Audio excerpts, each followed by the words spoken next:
All right, we're going to head to some breaking news where President Trump has ordered a pause to all military aid to Ukraine. And it appears the reason is connected to that shocking Oval Office meeting last Friday. You probably remember it. Watch. You're not in a good position.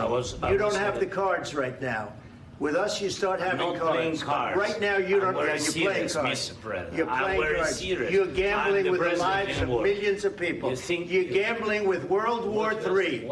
You're gambling with World War III. The word from the White House is this, that the pause in aid will last until Trump can decide if Ukraine's leaders can demonstrate a good faith commitment to peace. One official saying in part, quote, "We are pausing and reviewing our aid to ensure that it is contributing to a solution." The dramatic move comes after Ukrainian President Volodymyr Zelenskyy headed back to Europe this weekend, where he was welcomed by leaders there who are now pledging to come up with a plan to end the war in Ukraine. Meanwhile, President Trump continuing to insist that Zelenskyy, who he has called, quote, "this guy," does not want peace. And with us now is the Director of International Relations at the University of Southern California, Robert English. Professor, thank you so much for taking the time to speak with us tonight. Let's start with that breaking news this hour. The U.S. pausing all military aid to Ukraine. What is your initial reaction to it? Well, the hammer has come down, and Trump has now made good on what's been threatened for some time. That if Zelenskyy wouldn't accede to his demands, not just on the mineral deal, but on a broader peace settlement that's pretty disadvantageous to Ukraine, that he would cut off aid. And now he's done it. And now he has thrown the entire issue, for the time being, onto the Europeans, because it will be very difficult to replace that American aid. Artillery, missiles, air defense. It will be very difficult and expensive and take time. And there's not a lot left in the pipeline that Ukraine can continue fighting without, because it seems as if they're cutting off aid in the pipeline, not just future aid. So it will be felt right away. What do you think this does to the U.S.'s standing in the world? I mean, one of the things I think a lot of people forget about, and I mentioned it last week, and I realized a lot of people weren't familiar with it, at least people I was speaking to, is that in the 90s, 1994, the United States, as well as Russia and the UK, they agreed if Ukraine gave up its nuclear arsenal, which was the third largest in the world at the time after the fall of the Soviet Union, that they would have some security guarantees and their sovereignty would be respected moving forward. Some people were asking me, well, if we had that agreement with Ukraine, why didn't the U.S. send support or money after Crimea was invaded and then annexed by Russia in 2014? And under the Obama administration, he was against sending javelins and lethal weapons, but they did send monetary aid. Is this something that would be seen by the rest of the world as a direct violation of a memorandum from the 90s? And could that impact the way the rest of the world trusts U.S. leaders going forward? We're so far beyond the 90s agreements, right? I mean, you're correct in the broad sense. But right now, when you ask about the U.S. reputation and the U.S. standing as a global leader, right, it's happening in front of us. The issues that are shocking people are playing out right now.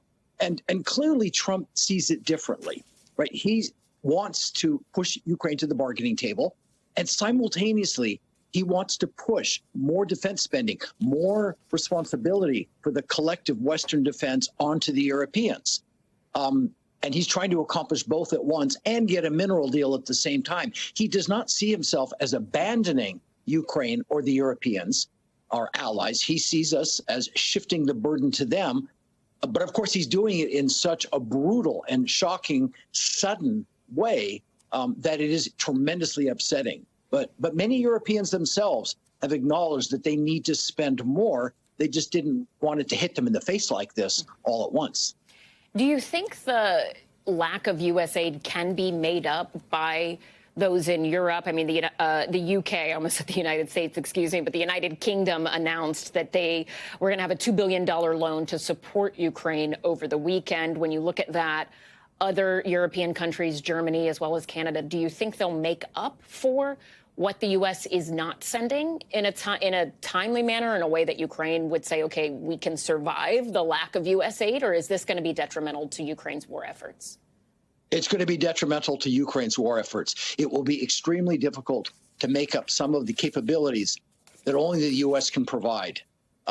Yes, the Europeans can scrounge up artillery shells. They can donate more fighter jets, although integrating those is very difficult, and small arms vehicles. They cannot give all the precision-guided missiles, HIMARS, ATACMS that the U.S. has. They do not have an equivalent of the Patriot air defense system. And what if Elon Musk joins in this cutoff and denies access abruptly to the Starlink satellite system that enables all of their communications and intelligence?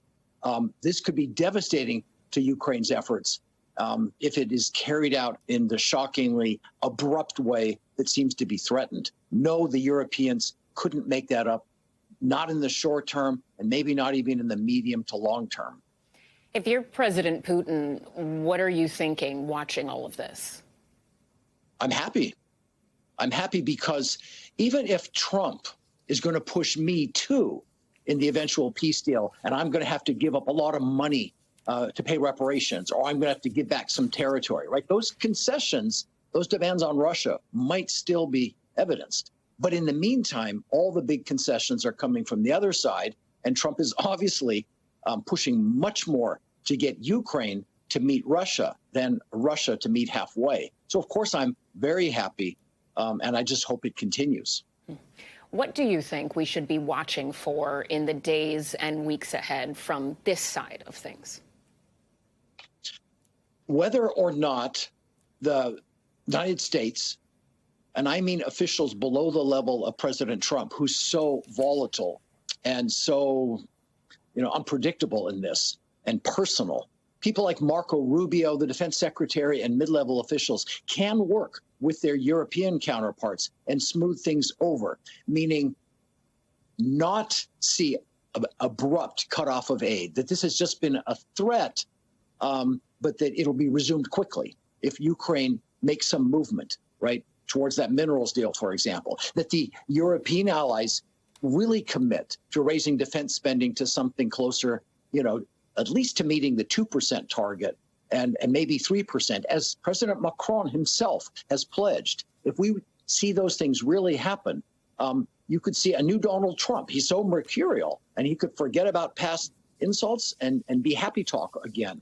I don't think it'll be that happy an outcome, but I can see getting past this with some careful diplomacy and some movement on the side of the major world leaders. They're going to have to meet Trump halfway.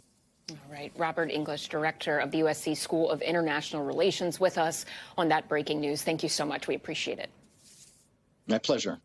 Thanks for watching. Stay updated about breaking news and top stories on the NBC News app or follow us on social media.